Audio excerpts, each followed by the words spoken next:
자유한국당 원내대표 경선이 이제 2주 앞으로 다가왔습니다.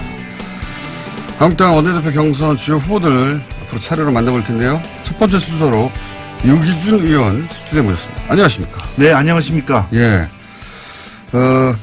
저희 시간이 그렇게 많지는 않아가지고, 그리고 다른 후보들한테도 15분씩 드린다고 했거든요. 네. 예. 빠른 속도로 제가 질문을 드려보겠습니다. 빠른 속도로 답변하겠습니다. 자, 원내대표 왜 나가십니까? 예, 우리 당이 지금 상당히 위기 상황입니다. 예. 계절로 말하면은 겨울 엄동설아니고. 겨울이 길어요. 예, 거기다가 또 우리 하루로 말하면은 달도 뜨지 않는 금오음 정도로 비유가 되는데 이걸 어느 정도 봄이 되게 한다든지 해가 뜨는 정도로 만들어 줘야지. 그게 왜 본인입니까, 근데? 그래서 이제 필요한 예. 우리 당이 이제 그렇게 하기 위해서 여러 가지 필요한 경륜이 필요하다고 생각을 하고요. 그 다음에는 이제 우리 경륜은 제가 장가도 좀 해보고 이런 경륜을 말하는 겁니까? 그런 것도 있지만은 이제 제가 이제 사선 의원이고 예. 전에 했잖아요. 이제 예. 물론 그런 것도 있고요. 예. 그다음에 최고위원도 헬스부 하고 장관입니다. 최고위원도 하셨고 또 이제 대변인도 하고 그러면서 여러 가지 예. 이제 경험을 많이 쌓았습니다. 거기다가 이제 우리 당이 지금 어려운 이런 사정을 예. 좀 바꿀 수 있으려면은 뭐 장비형의 돌파 이런 것도 필요하지만 또 한편으로는 유비하고 관우같이 예. 지장덕장으로서 정보를 수집해서 정보를 분석하고 그에 맞춰 전략을 꾸밀 줄 아는 또 우리가 여당하고 협상할 뿐만 아니라 야당 것도 몇 개 있지 않습니까? 예. 그러면 협상력도 굉장히 중요한데 본인은 이런 유비입니까? 것들을 가지고 할 수 있다고 생각합니다. 유비입니까? 관우입니까? 뭐 세 개가 다 되고 싶은인데 예. 근데 이제 그게 하나 고르셔야죠. 이제 그 종합적인 그 능력을 가진 인물이 필요하다 갖춘 그런 뜻입니다. 예. 그런 의미에서 그러면 김성태 원내대표는 어떤 형입니까? 장비형입니까? 제가 꼭 한다면은 우리가 당이 지난번에 어려웠을 때는 돌파를 할 수 있는 그런 투사형이 필요하다 그래가지고 이제 김성태 원내대표를 그때 선출을 했었죠. 그래서 잘 싸웠죠. 비교를 한다면은 그 장비형으로 봐야 되겠죠. 그렇죠. 지금은 이제 장비는 필요 없다. 필요하죠. 왜냐하면은 이게 그뿐만 아니라 더 다른 게 있어야 된다. 그런 뜻으로 제가 말씀을 드립니다. 그러면 김성태 원내대표의 관은 뭡니까? 공은 말씀하셨고 잘 돌파하고 장비형으로 잘 이제 싸웠다. 그게 이제 어떻게 보면은 이게 소통을 좀 해야 되고 그로 인한 여러 가지 협상을 좀 잘해야 되는 그런 면들이 반드시 필요한데 원내대표가 그런 소통에는 좀 부족하지 않나. 여당과 협상은 너무 없었다. 그럼 이제 협상을 해서 좀 얻어내는 것도 있어야 됩니다. 야당 입장에서는. 싸우기만 했다. 아니 꼭 뭐 싸우기만 했다는 게 아니라 싸우기 쪽에 이제 주력을 했는데 주력을 했다. 그 결과적으로 예를 들면은 이제 국민과의 소통 공감이 좀 부족하다. 그래서 뭐 예를 들면 지난번에 한번 이야기한 것 중에 소득 주도 성장을 아마 맞서기 위해서 출산 주도 성장 이런 말을 했었는데 그것은 듣는 사람에 따라서는 좀 이상하게 들을 수도 있다. 많은 사람이 이상하게 들었죠. 그렇죠. 그래서 그런 부분들은 좀 공감이 좀 덜 된 상태에서 그런 이슈를 던졌기 때문에 우리 당을 지지하는 사람 입장에서는 좀 납득이 안 된 점도 있었습니다. 근데 이제 이런 얘기가 있더라고요. 네, 기사 얘기입니다. 의원님에 대해서 친박의 색채가 너무 강하기 때문에 아예 그런 색채가 없으면서도 탈당파가 아닌 나경원 의원 쪽으로 단일화해야 된다는 이야기가 당내에 있다고 그런 기사가 났어요. 이런 얘기 들어보셨습니까? 당연히 할 수 있는 말이겠죠. 근데 이제 재밌는 거는 우리 당 의원들에게 물어보면 누구도 자기가 어느 계파에 속한다 말하는 사람이 없습니다. 그 친박이라는 계파가 없습니까? 이제 우리 당은 사실상 지금 계파가 거의 와에 대해서 이제 자기가 어느 계파에 소속돼 있다고 말하는 의원이 없을 정도니까. 말을 안 할 뿐. 아닙니다. 왜냐하면은 그렇게 말을 하지도 않을 뿐만 아니라 원래 계파라는 게 뭔지를 우리가 설명을 좀 해야 되는데 계파라는 거는 그 계보에 수장이 있으면서 수장이 지시를 하면 의원들이 맹목적으로 따르는 그런 것을 말하는데 그러면서 우리 당이 어떻게 계보가 있습니까? 없습니다 지금. 박근혜 대통령이 이렇게 된 상황에서 어떻게 친박 계보가 존재한다고 하느냐. 그런 것도 있지만 또 한편으로는 뭐 이전에는 친이 친박이라고 이렇게 말이 있었습니다만은 친이에 속했던 사람들 요즘도 비박이라는 표현을 쓰는데 그런 사람들도 자기가 어느 계보에 속한다고 말하지 않죠. 복탕파라고 묶을 만한 사람들이 존재하는 건 사실 아닙니까? 근데 그거는 이제 그 정치 행적에 있어서 명백하게 드러났기 때문에 그렇게 말을 하는 건데 계파가 아니에요. 만일에 계파를 아까 제가 말씀드린 대로 어느 수장이 있고 그 수장이 지시하는 대로 움직인다고 한다면 그것도 계파가 될 수가 없겠죠. 예. 예. 그러면 하나의 흔적일 정도지.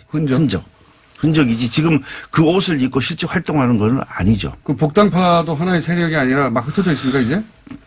제가 이번에 원내대표 경선에 이제 그 선거운동 하면서 만나보니까 의원님들이 각각 생각들이 한결같지 않습니다. 우리가 어디라고 생각했던 의원들이 한편으로는 또 다르게 당의 미래를 위해서 좀 다르게 생각한다든지 아니면 또 복당파도 한 묶음이 아닙니까 이제? 그렇게 저는 보입니다. 이제 예. 직접 예. 개별 접촉하다 보니까. 그렇죠. 이게 1대1로 만나서 우리 유권자가 국회의원들이지 않습니까? 예. 한국당 소속. 그렇죠. 그러면 이제 의원들이 뽑는 거죠 이건. 그렇죠. 그러니까 그 의원들 1대1로 만나서 그 이야기도 하고 설득도 하고 그래야 되는데 그러려면은 그 사람들의 마음을 우리가 대화를 하면서 알 수 있지 않습니까? 근데 내린 결론은 이게 정말 이전하고 훨씬 다르다. 다들 개파에서 벗어나서 정말 당의 미래를 위해서 새로운 이합집산이 이루어지고 있습니까? 이합집산이라는 표현은 또다시 몰려가는 거니까 그건 좋은 편이 아니고 네. 이제 당의 미래를 위해서 긍정적이고 적극적인 생각을 하고 언론이 이렇게 느꼈습니다. 복당파 친박파 이렇게 나누는 것은 그냥 관성위에서 내부 사정을 잘 모른 채 하는 이야기고 내부 사정은 알고는 있겠죠. 그렇지만 이제 방금 말씀하신 대로 이 관성의 법칙에 따라서 막연히 어떤 일이 생기면 이전의 고정관념에 따라서 분류하는 그런 것도 어느 정도 기인한다고 보고 있습니다. 근데 나경원 의원과의 단일화 이야기가 나오긴 하던데 그게 단일화를 하는 이유가 뭐죠? 단일화라는 것은 그동안의 정치 행적, 정치 경로, 또 앞으로 정치를 어떻게 할 것인가가 유사하거나 거의 비슷한 경우에 그게 할 수 있는 건데 그 같은 공통점이 거의 없었던 상태인데 그걸 억지로 단일화하라고 그러면은 그게 물과 기름을 섞어놓으면 섞어집니까? 안 섞어지는 거죠. 예. 왜냐면은 소위 복당파 그런 개파가 이제 이미 여설했다고 하시긴 하셨지만 복당파, 그러니까 언론의 보도입니다. 예. 복당파에서는 강석호, 김학용 두 후보가 결국은 단일화해서 한 사람이 나올 것이다. 그 복당파가 실제 개보가 있는지 없는지는 모르겠지만 하여튼 한 사람의 자기 세가 미는 후보를 낼 것이다는 보도가 있길래 만일에 그런 상태라면 누가 이것을 조절을 해야 되겠죠. 그러니까 그러면 수장이 이거야말로 우리 당에 계보가 있는 걸 인정하는 거 아니겠습니까? 수장이 있다는 얘기죠. 그렇죠. 근데 누가 만약에 조정을 한다고 한다면 근데 그게 누굽니까? 김무성 지금 의원입니까? 제가 들은 바로는 네. 그 당사자 중에 한 사람이 김학용 의원이 그 후보 단일화 중재를 한 그런 일이 없다고 확인을 해줬습니다. 그래서 이런 걸 보면은 자기들도 그런 일이 없다고 지금 하고 이게 자연스럽게 조절이 된다든지 또 이게 원내대표 경선이 원내대표뿐만 아니라 그 정책 의장하고 서로 카풀을 맺어가지고 짝짓기해서 나가는 거기 때문에 그 과정에서도 좀 그 단일화를 하는 수가 있고 또 한편으로는 실질적으로 이제 자기가 생각할 때 판세가 좀 부족하다고 생각해서 못 나오게 되고 이런 경우에는 자동 단일화가 되겠죠. 실제 말씀하신 대로 개파라면 누군가 수장 역할을 하는 사람이 있어야 되고 그런 말씀하셨는데. 그렇죠. 그게 안 되면 어떻게 이런 일이 발생하겠습니까? 복당파가 이런 얘기가 나오는 거는 수장의 역할을 하는 사람이 어느 정도 있는 것 같은데 그 사람이 김무성 의원입니까? 있다면? 그거는 제가 알 수가 없죠. 여기 지금 그 질문지에는 그렇게 나와 있는 것 같은데 일단 뭐 본인들이 부인하고 있는데 그거에 대해서 제가 가정적인 것에 대해서 답변할 수 있겠습니까? 그건 아니죠. 그러면 나경원 의원이 이제 우리는 단일화합시다라고 제안을 하더라도 거기에 응할 생각은 없으신 것이고. 아니 제가 그 말씀을 드렸는데 자꾸 묻는 이유가 뭐죠? 아니 그런 얘기가 언론에 보도 많이. 아니 그 단일화라는 것은 비슷한 성향. 나경원 의원과는 전혀 비슷조차 하지 않다.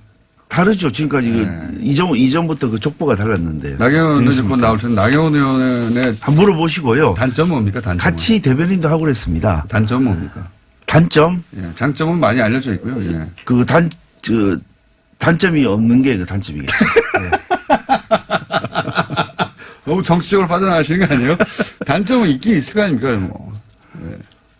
뭐 단점이 있겠습니까? 그리고 이게 그 많은 정치자들이 듣는 자리에서 그런 말을 하긴 곤란하죠. 있긴 있는데 말하기 곤란한 거죠. 예. 그리고 또 이제 그런 것들이 개인적인 주관에 따라서 평가하는 거야 되는데 그 정치적인 그 멘트로 넘어가겠습니다. 의원님의 주관적인 판단을 알고 싶은 거죠. 그러니까 정치적인 멘트로 넘어가겠습니다. 알겠습니다. 예. 있는데 말할 수 있겠느냐 여기서.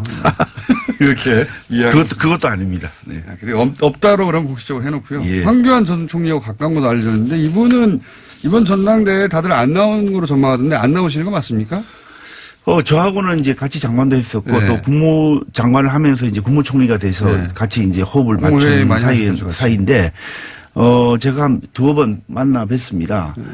그랬는데 이제 전당대회 출마, 그 다음에 그 전에 입당, 네. 이런 순서가 되는데 그 두 가지에 대해서 좀 시간을 달라. 좀 숙고를 하겠다 이렇게 말씀하시고 안 한다는 얘기는 아니에요? 안 한다 얘기는 안 했습니다. 아직도? 네, 그래서 제가 받은 느낌은 이전에는 뭐 예를 들어 전당대회 출마를 거의 확률로 따지면 0%였다고 한다면 지금 한 40에서 45 정도까지 그 올라갔지 정도까지 않았을까 올라가 제 있어요? 느낌입니다. 이거는. 오히려 직접 만나서 얘기해본 분, 왜냐면 간접적으로만 인상만 듣다가 직접 만나서 얘기했던 분은 처음인데 물어봤는데 하여튼 한 절반 가까이 올라간 거다 오히려. 뭐 하니까 50보다는 저 낮은 거로 이렇게 판단이 됐는데 하지만 고민하고 있는 것으로. 40에서 45 정도 되지 않을까. 왜냐하면은 안 한다면 바로 이야기할 텐데 안 한다는 이야기를 안 했을 뿐만 아니라 좀 생각할 시간을 달라 이런 취지로 이야기를 했으니까 그분은 좀 지켜봐야 될 것 같고 본인이 또 이야기한 것 중에 그 외곽에서 보수 세력의 부활을 위해 열심히 돕겠다 이렇게 이야기를 했습니다. 그러니까 외곽이란 말이 있고 또 보수의 부활이란 말이 있는데 보수의 부활이란 말에 방점을 두면은 입당해서 참가할 수 있는 것이고 만일에 외곽이란 말이라고 한다면은 당에 들어오지 않고 하는 거기 때문에 하여튼 그건 좀 다르게 해석할 수 안 있는 된다가 아니라 고민을 해보겠다. 시간 좀 달라. 그렇죠. 예. 그런 취지였다. 예. 그래서 안 된다고 단정하지 말라는 얘기네요. 그러니까 네. 기회가 된다면 등판하려고 생각하는 건 아니냐 그렇게 생각을 하고 있습니다. 홍준표 전 당대표는 출마합니까? 그냥 전망입니다. 개인적인 판단이고. 출마할 수가 있겠습니까? 당 지방선거에서 이렇게 완전히 망하게 했는데 그건 어렵죠. 예. 오세훈 전 시장은 경쟁력이 있나요? 당대표로? 짧게 말씀해 주시면 됩니다. 제가 볼 때는 그 오 시장도 상당히 고민을 하고 있고 또 김태호 전 지사도 고민을 하고 있는데 그런 분들이 우리 당의 소중한 재산이기 때문에 여기 등판해서 자기의 실력을 보여주는 것도 우리 당을 위해서 꼭 필요한 것이 아닌가 그런 생각을 합니다. 경쟁력은 있습니까? 당선될 만한? 그거는 제가 모르겠습니다. 전제로서는. 그 후보 중에 한 명으로는 보입니다. 그러나 당대표가 될 만큼의 경쟁력은 없다? 이제 이번에 집단 지도 체제냐, 단일 지도 체제냐로 이제 아주 전 당원을 좀 바꿔야 되는 그런 상황인데, 만일에 집단 지도 체제가 된다면 그 중에 한 일원으로 될 가능성은 좀 있다고 보입니다. 그럼 최고위원 정도는 되겠지만 당대표는 안 되겠다. 이렇게 이해했습니다. 김병준. 아니, 그렇게 생각하면은 또, 그분이 상당히 항의를 할 테고, 네. 가능성은 열려 있는 거죠. 대표도 될 수 있는 것이고, 또, 예. 의원님의 이제 오랜 경륜으로 봐서 판단을 제가 여쭤본 거죠. 예. 하여튼 가능성은 열려 있습니다. 열려 있다. 예. 김병준 위원장의 인적 청산은 성공합니까? 저희가 1분밖에 안 남아서 빨리빨리 답변해 주셔야 됩니다. 마지막으로. 예, 비대위원장이 당을 정상적으로 이끌고 또 필요한 개혁을 하는데 임기도 2월까지 되고 그러기 때문에 아주 무리한 것을 하기는 어렵다 이렇게 생각을 하고 차기 지도부가 해야 될 일이 아닌가 그렇게 인적 청산 이야기는 하는데 물 건너 갔다 보시는 거군요. 어렵지 않나 생각합니다. 자, 한 가지만 더 여쭤보기엔 또 시간이 거의 다 돼버렸네요. 20초인데. 바로 답변할게요. 예, 출마의 변으로 그럼 짧게 마무리하죠, 그러면. 20초 주면서 출마의 변이라면 당이 어렵고 나라가 경제와 안보 위기에 빠져 있는데 제가 그동안의 능력과 경륜을 발휘해서 우리 당을 잘 이끌고 또 나라에 꼭 필요한 위기 극복을 위해서 최선을 다하겠습니다. 당선되시면 꼭 나와주시고요. 유기전 의원이었습니다.